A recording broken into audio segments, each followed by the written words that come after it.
¿Qué tal? Buenas tardes, buenas noches. Estamos en el marco de la Feria Internacional del Libro de Antropología e Historia, la 32ª edición de esta fila que desde el año pasado tiene un carácter virtual, presente por producto de la crisis sanitaria y por esta ocasión, a nombre de Libros Ampliados, yo soy Nahum Torres, vamos a conversar con Daniel Rodríguez Barrón en torno a un libro de ensayo que recientemente publicó Libros Ampliados. Se titula Retablo Portátil.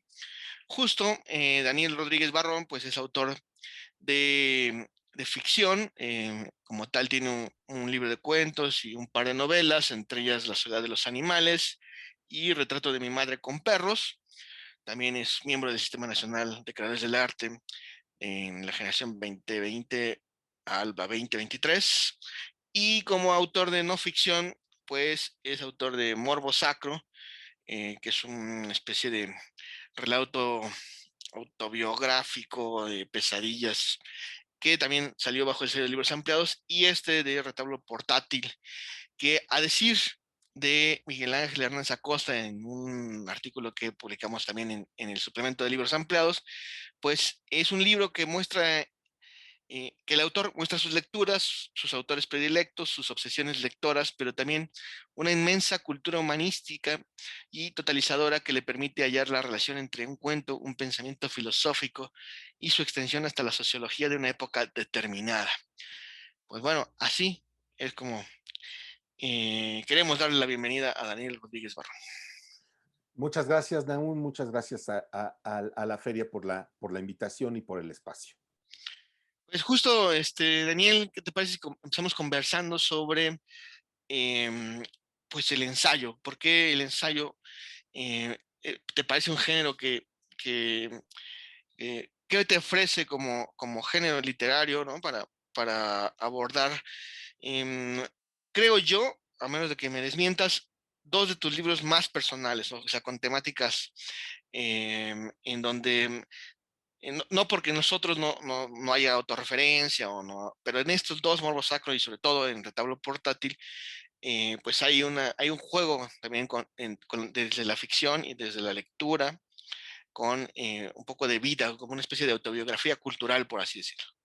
Así es, tienes toda la razón. Creo que eso es precisamente lo que me permite el ensayo en las novelas y en los cuentos, aunque se insiste mucho en que todo es autobiografía, creo que tienen razón, pues los personajes de ficción toman la palabra, la trama toma una característica específica, y en cambio el ensayo lo que me permite es ensayarme a mí mismo, es decir, en saber por qué leo lo que leo, por qué me gusta la pintura que me gusta, porque este libro, El Retablo Portátil, cruza tanto la crítica literaria como la crítica de artes plásticas con, digamos, una suerte de ficción autobiográfica, es decir, me pone a mí un poco en el centro de dónde están esas relaciones, de cómo me hice lector y cómo me hice asiduo a la pintura. Y creo que eso es lo que me permite ensañarme a mí mismo, reconocer dónde están las influencias. También eso es muy interesante.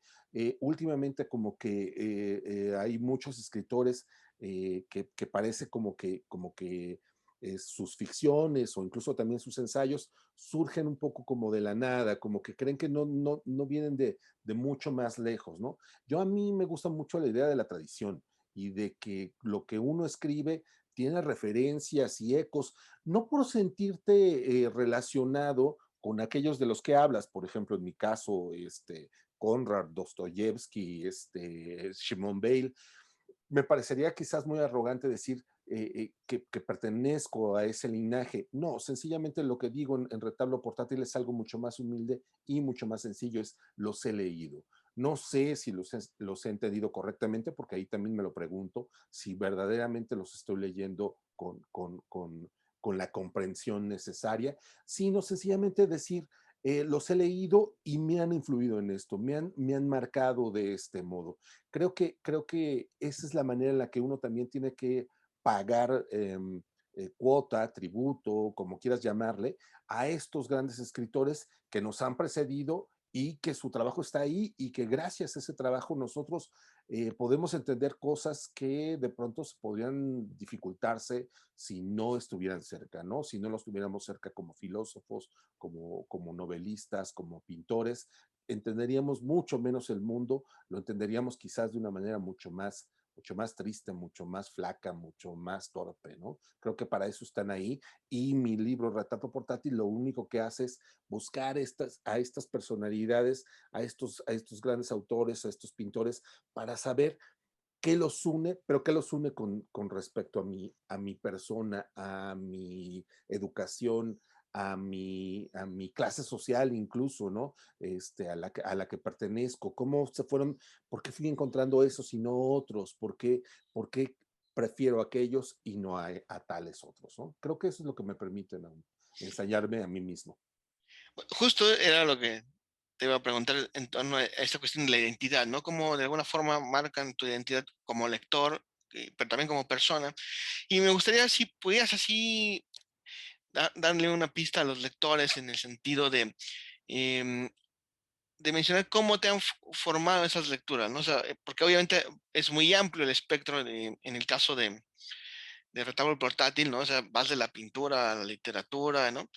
En un constante ir y venir, pero un par de ejemplos, por ejemplo, digamos, Conrad, en qué sentido sientes tú que ha influenciado tu vida cultural?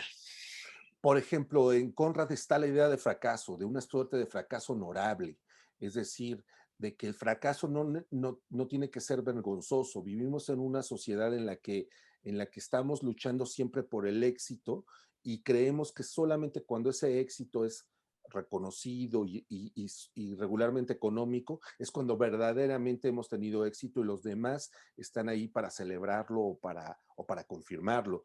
Y Conrad lo que nos dice es que a veces el fracaso es una forma de entender mejor el mundo, es una forma de tomar distancia, de no contribuir a los vicios de este mundo, sino mantenerte un poco alejado y en ese sentido has fracasado, pero que ese fracaso es un fracaso noble, es un fracaso donde el individuo puede reconocerse a sí mismo, no solo digamos, alejado de una sociedad que quizás no comparte los mismos valores, sino como una persona que está en busca de los propios. Ese es para mí, tal como lo estoy leyendo, te insisto, puede no ser la lectura que compartan muchos otros, pero a mí me parece que los héroes de Conrad buscan esa soledad e incluso buscan ese fracaso en el cual ya van a estar, ya habrán hecho con la sociedad, habrán pagado su peaje a la sociedad y finalmente se aíslan. Ahora sí, literalmente, se van a una isla, por ejemplo, como en Victoria, que además es una gran novela y que creo que es una gran ironía que se llame Victoria, porque en realidad es la historia de un enorme fracaso, porque Hayes quiere retirarse de la sociedad y allí van y lo buscan los malosos, ahí van y lo buscan, incluso el amor, y él intenta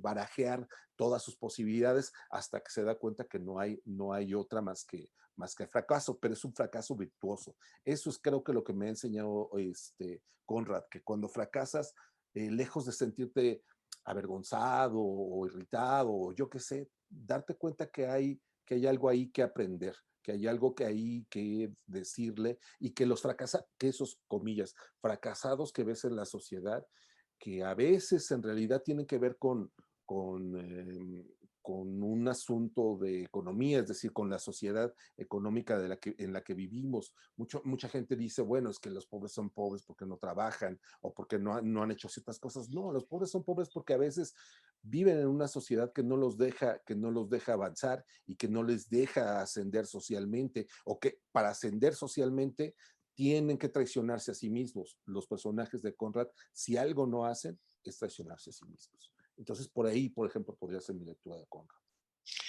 Quizá todo esto que mencionas me genera una sensación, ¿no? En torno a, y aquí quizá parezca que voy a dar un giro de tuerca, pero creo que hay un vínculo muy que está medio tácito y desde los propios títulos, ¿no? Morbo sacro, retablo portátil.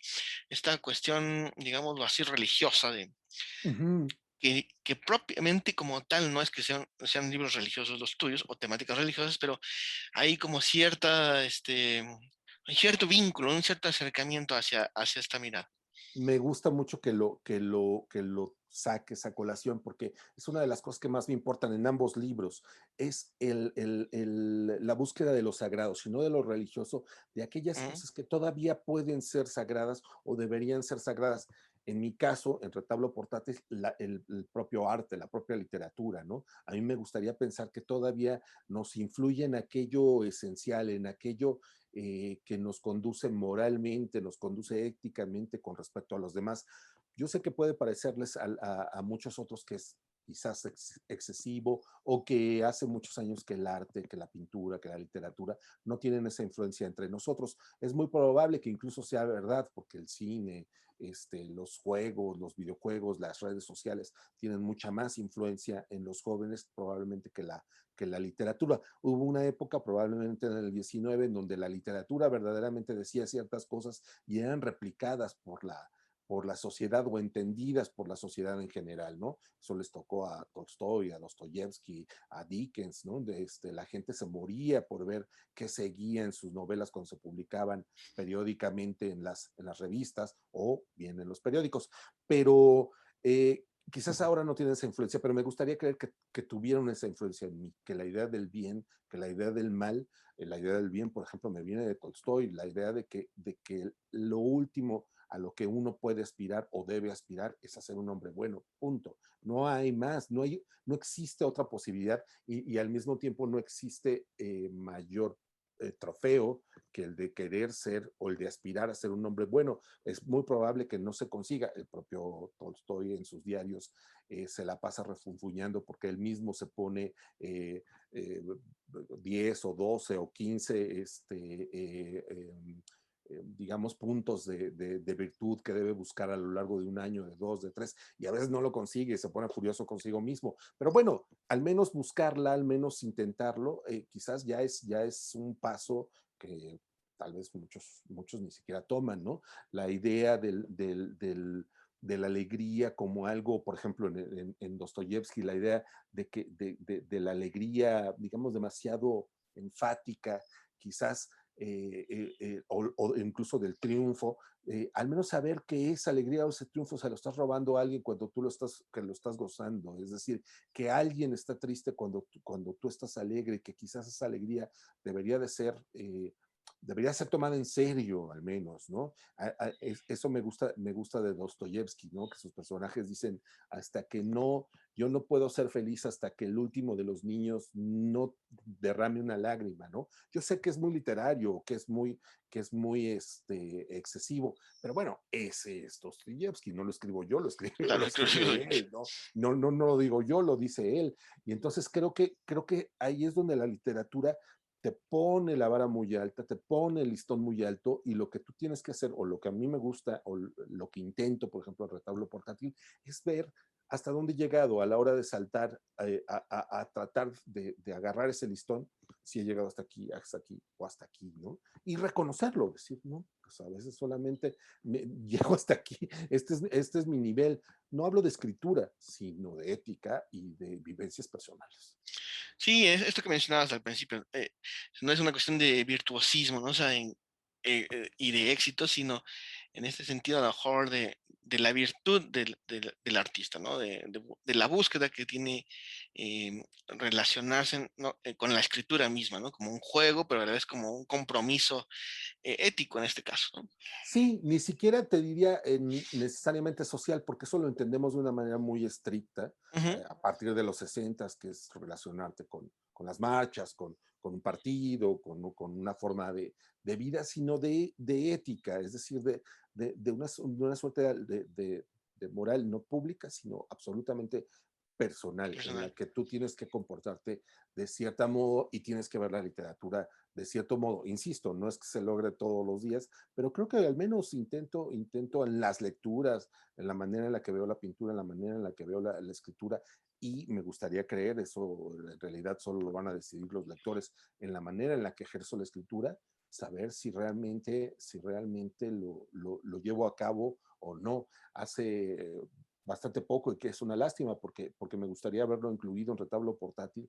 Leí un ensayo de Belén Gopegui que dice algo así como, siempre hay que ver hacia dónde salpica la sangre en las novelas. Es decir, no, no solo quién es el asesino o no, sino a quién estás llenando de sangre, si lo estás haciendo gratuitamente, si es un pobre, si es un rico. Es decir, tener en la mano todas esas redes para saber realmente a quién estás salpicando cuando estás escribiendo. Escribir no es inocente y a mí me gustaría pensar que lo hago con cierta conciencia, ¿no? Conciencia. También hay que dejarse ir. Es un placer, pero también lo revisas, lo lees, lo reescribes y quizás ahí es donde uno tiene que tener, saber a quién salpica la sangre. Y justo esto también lo aplicas en tus ficciones, porque no nada más es en el ensayo, ¿no? O sea, pienso inmediatamente en La soledad de los animales, ¿no? Como novela.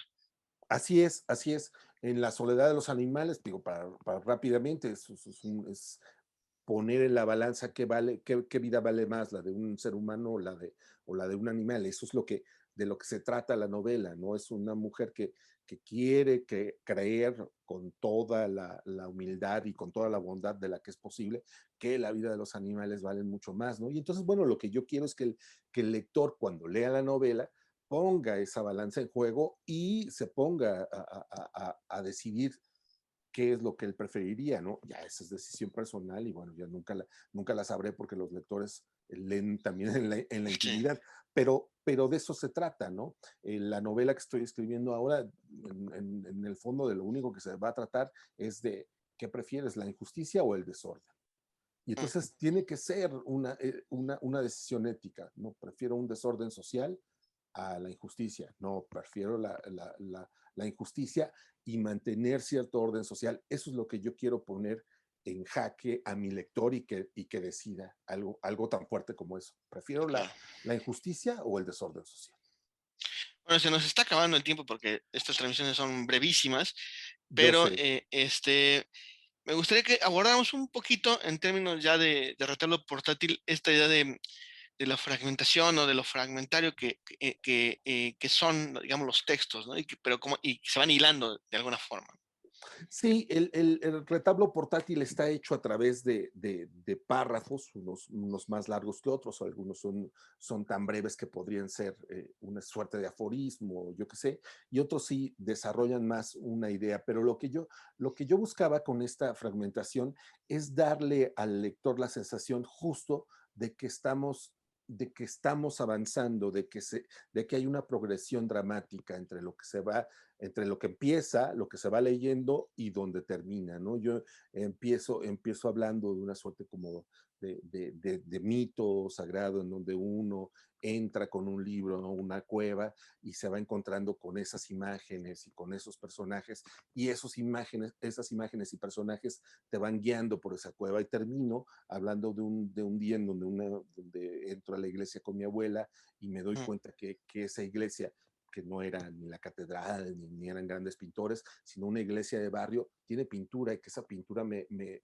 fascina y me horroriza, me atrae y me asusta. Digo, yo era un niño, entonces al mismo tiempo, entonces son esos dos puntos que a mí me parece como otra vez del asunto de lo sagrado y entre esos dos puntos lo que busco es trazar un arco que va de uno a otro y cómo estos pequeños fragmentos crean, espero, un puente que te lleva de un lado a otro y que el lector espero que se siente en la confianza, no de que se va a caer en los vacíos de los párrafos, sino al contrario, que cada párrafo va a ser un paso, una etapa en donde este lector que se llama Daniel Rodríguez Barrón, que es real y a la vez ficticio, va avanzando en su propia educación, va creciendo en su propia educación, va cambiando de idea, va cambiando de escritores, va cambiando de pintores y cómo va creando sus propias perspectivas, sus propias posibilidades. Se da cuenta del número de cartas que tiene, que no tiene muchas, sino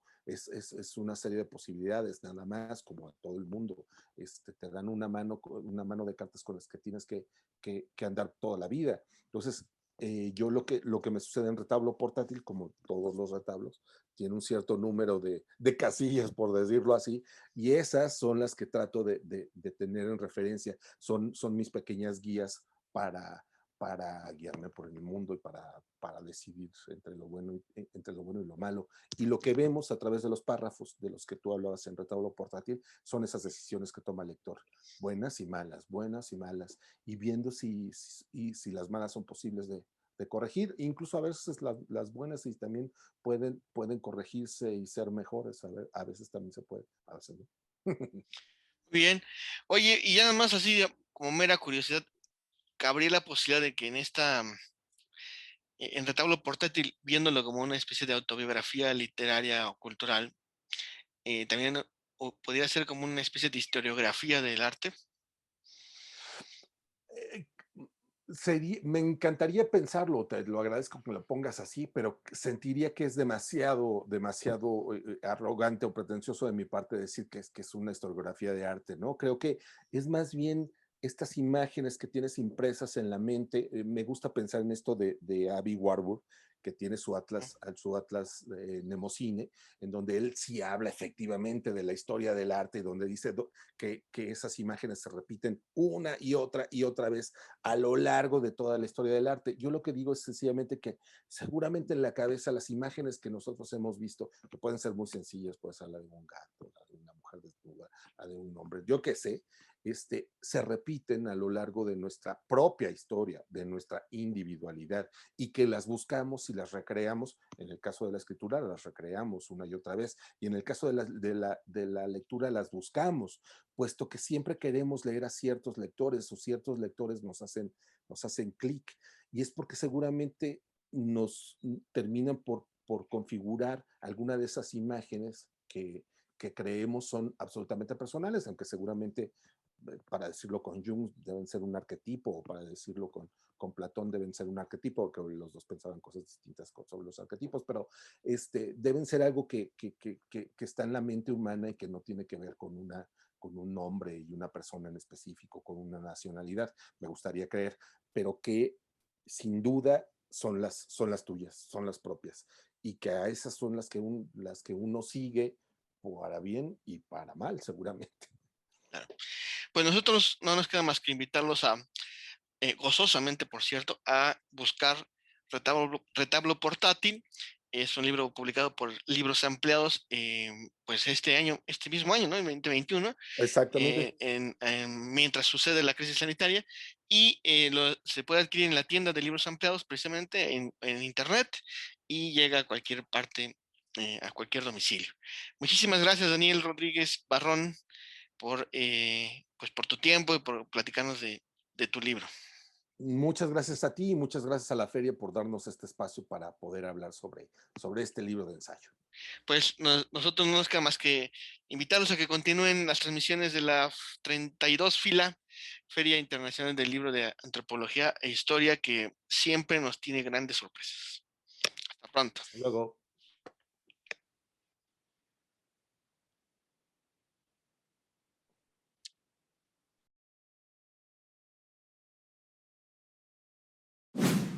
Gobierno de México.